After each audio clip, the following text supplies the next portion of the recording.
Just a few days ago, a faction led by Welshmen in Cube, a key figure in the CCC, openly rejected a series of parliamentary appointments made by Tshabangu.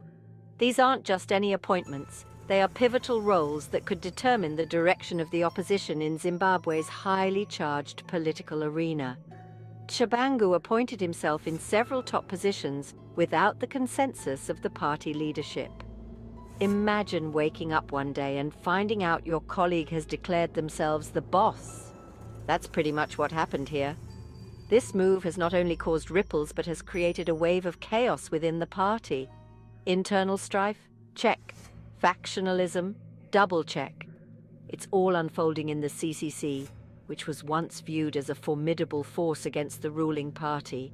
But now, it appears to be crumbling under the weight of its own internal conflicts. And it doesn't stop there.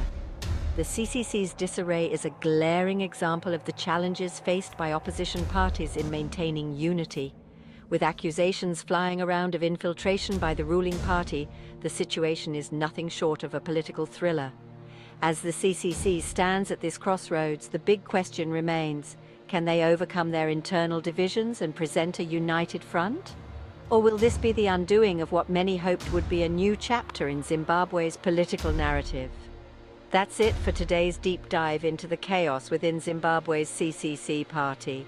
The story is still unfolding and the future remains uncertain. But one thing is clear: the stakes are high and the impact will be felt far beyond the halls of Parliament. Thanks for tuning in, and don't forget to like, subscribe, and hit that notification bell for more updates on this ongoing saga. Stay informed, stay engaged, and I'll see you in the next video.